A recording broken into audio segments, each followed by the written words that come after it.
A Itaúsa divulgou o resultado do terceiro trimestre de 2022 e teve um bom resultado no lucro líquido recorrente, aumentando 32,9% em relação ao mesmo período do ano passado e nos 9 meses aumentando 31,2%.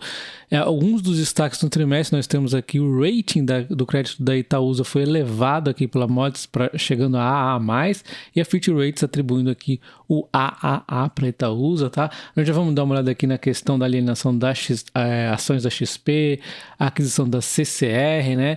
Além das bonificações e dos dividendos aqui anunciados, tá?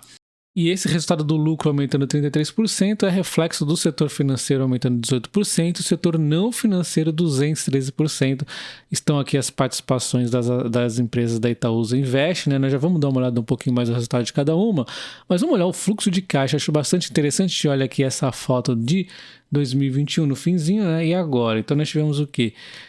O setor financeiro aqui pagando proventos, os dividendos, né? Nós temos o setor não financeiro também pagando 378, a tendência é cada vez aumentar mais os dividendos daqui, com as novas participações que a empresa vai aumentando aí, né? Embora ela vai dar uma resfriada agora, essas participações que ela comprou estão em momento de crescimento também, né? Então a gente tem aqui a alienação da XP que vai sendo vendida aí, né? Isso aí faz parte da estratégia da empresa, desinvestimento na XP para a aquisição dessas novas empresas aqui, né? E nós temos a emissão de debêntures, que é um endividamento, tá? Que também temos aqui as outras despesas, que deu uma melhorada aqui, outras receitas, e os proventos pagos, que entra como um decréscimo, né? Afinal, está saindo da empresa e indo para a gente. Aí nós temos juros, tá? Imposto, recompra de ação, follow-on da Alpargatas, que ela exerceu lá o direito aí de comprar mais ações da Alpargatas, e a aquisição da CCR, olha, 2,8 bi, né? Então, essa aquisição eu achei muito interessante, essa aquisição da CCR, vai vir dividendos, inclusive, daqui a pouco, já vamos falar sobre isso. E falando dos ativos que a Itaúsa investe, nós temos aqui o Itaú, né, com 80% aproximadamente aqui do peso, ele vem crescendo novamente, então isso aqui elevou o percentual dele. E na sequência nós temos aqui outras participações, como a XP que vai saindo, a Alpargatas, a Dexo, a CCR, a Haja Saneamento, a NTS e a Copa Energia, né? E aí nós temos então, somado essas participações, um desconto de 26,3%, isso aqui é do fim do mês 9, mas a Itaúsa subiu um pouco, diminuiu, né? O desconto deve estar um pouco mais próximo aqui, um pouquinho mais para baixo desses 26,3, mas ainda assim acima da média histórica, é um desconto hold verídico, né? Real. Inclusive, o próprio CEO da Itaúsa, ele fala que o desconto justo deveria ser 15% aproximadamente. Nós estamos bem acima disso aí no momento, tá? E dando uma olhada nas empresas em que a Itaúsa investe, nós começamos com o Itaú, que é o maior peso do portfólio. A gente tem esse enfrentamento de fintechs único aqui no Itaú, que é o melhor dos bancões nesse quesito aqui, nessa atuação digital, está avançando bem nisso aqui. E nós temos então o Itaú com o lucro líquido recorrente aumentando aqui 18,1%, né? Onde teve sim as despesas pesando aí, né? Inclusive as provisões também, né? Mas o fato é o quê? Que a carteira de crédito segue crescendo bastante, margens saudáveis, e as provisões elas foram aí adequadas, né? Foi bem menos aí, por exemplo, sofreu bem menos que o Bradesco e o Santander, por exemplo, né? Então foi aí um bom resultado do Itaú, né? E aí nós temos a XP, que é o ativo que vai estar sendo vendido aí aos poucos, o EBITDA ajustado aumentando 14,7% e o lucro líquido aumentando 10,2%. Nem adianta a gente ver muitas estratégias aqui da XP, né? E falando agora da Alpargatas, né, setor aí do varejo, nós temos o volume de vendas caindo 3,9%, enquanto no internacional aumentou 15,1%, o Brasil aqui, que é mais relevante, caiu 5,7%, né? Então a gente vê com isso a receita aumentando 10,3%, porque o internacional é mais valoroso, né? Então compensou o volume, porém também tem uns custos a mais, logística e tudo mais, né?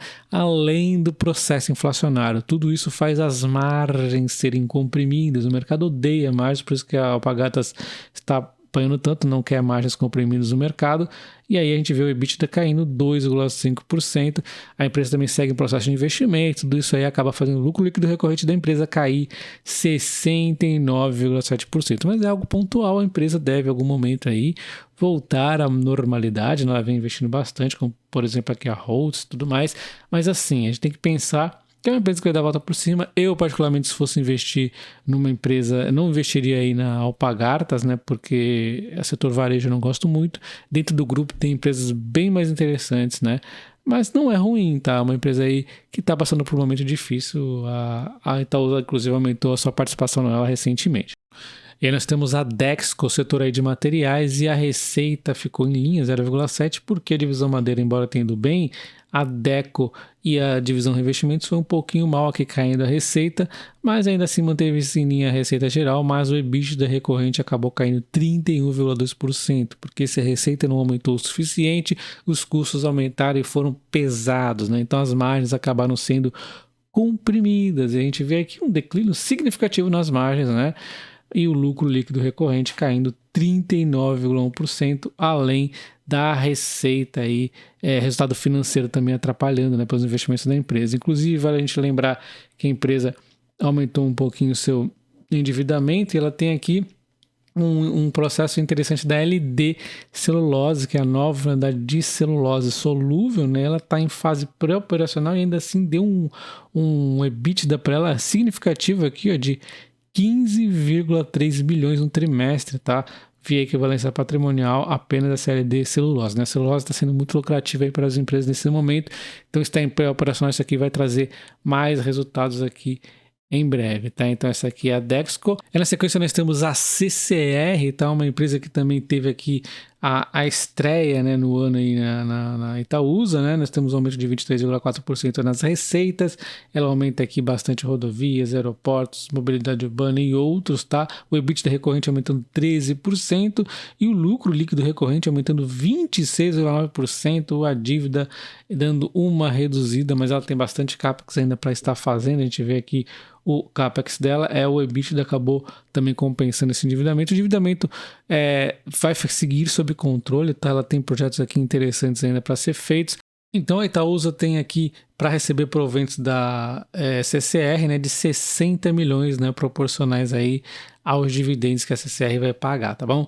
E agora a gente observa a AGE Saneamento, que ela deu um crescimento na receita de 21%, o EBITDA de 35,6% e ainda assim a dívida por EBITDA aumentou, né, dos 2,5 para 2,8, tá ok, né, essa dívida ainda, mas isso mostra que a empresa está se alavancando mais por conta dos seus vários projetos de crescimento, né? Então a gente vê a dívida aumentando, dívida por EBITDA aumentando mesmo com o seu EBITDA dando um salto significativo, né?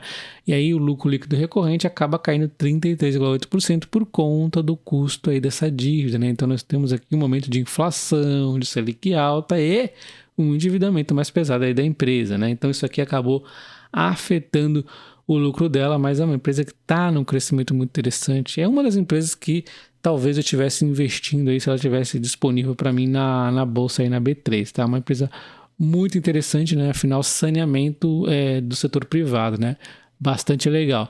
Aí nessa sequência nós temos a Copa Energia, né? A fusão aí da Copa Gás e Liquigás vem surtindo efeito, e a EBITDA recorrente subindo aí 66,2%, enquanto a receita líquida segue aí 9%. Isso aqui mostra também muito da eficiência acontecendo, tá? A gente vê a diferença aqui, né?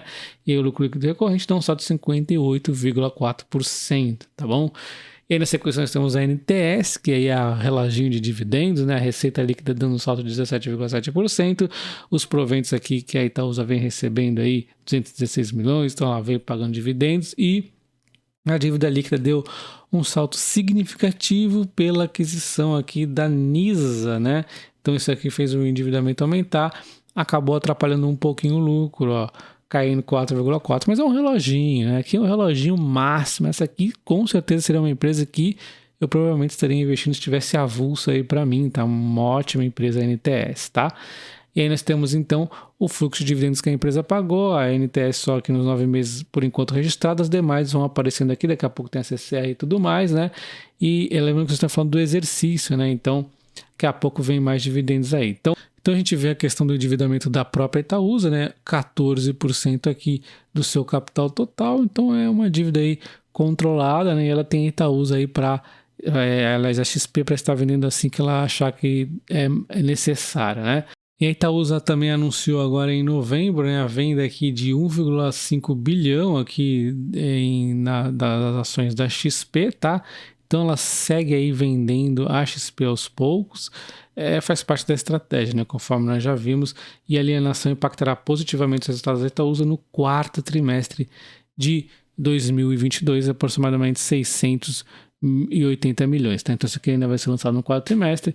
E aí, falando das bonificações, ela fez aqui a bonificação para quem tinha as ações dia 10 do 11, vai receber uma ação a cada 10 que a pessoa possuía, né? E ela vai ser lançada, as pessoas vão ganhar essas ações dia 16 do 11, tá? Então, 16 do 11 todo mundo vai ganhar essas ações aí.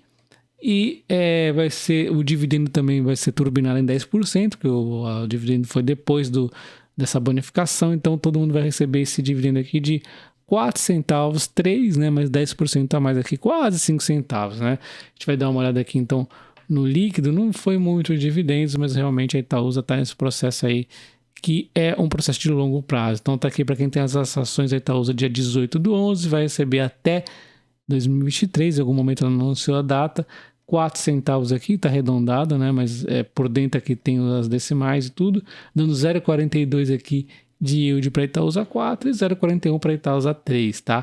Então, esse aqui é o dividendo da Itaúsa. E a Itaúsa hoje aqui com PVP de 1,29 está 14,5% abaixo dessa média histórica desses últimos anos. É uma empresa muito mais completa, diversificada, uma empresa interessante que tem um crescimento a se esperar e os dividendos vão voltar a aumentar. Historicamente, quem faz simulações aí de longo prazo vai ver que ela deu muitos dividendos, né? Uma excelente pagadora aí de dividendos, né? Em relação às suas cotações, a gente vê que ela no último ano subiu 6%, que não é tanto assim os resultados, a gente viu que subiu 30 e poucos por cento o lucro, por exemplo, né? E ela está hoje abaixo aqui de R$ 9,8,95. Daqui a pouco tem um próximo suporte aqui, aproximadamente 8,67 por aqui, né? Mais ou menos. E assim, eu gostaria de comprar Itaúsa nesse momento, se fosse o caso, poderia. Mas assim, a grande questão é que tem outras ações aí que... A questão aqui da Itaúsa é comparar, por exemplo, com o Bradesco, né? Que está um PVP interessante de 0,87 e a Itaúsa está 1,29, mais abaixo do Itaú, de 1,66. Eu, particularmente, entre Itaúsa e Itaú, prefiro a Itaúsa, né, por conta do desconto hold que eu vejo como um desconto legítimo neste momento, né? Lembrando que algum desconto sempre tem que existir, segundo o Setúbal, 15% máximo é 20%, né? E então, além do desconto, nós temos um grupo de empresas dentro que eu gosto muito, acredito daquelas empresas que estão dentro, né? Então, para mim faz sentido a Itaúsa, tá? Comenta aí, você gosta da Itaúsa, do Itaú ou do Bradesco aqui nesses três aqui, qual que seria a melhor escolha? Um abraço.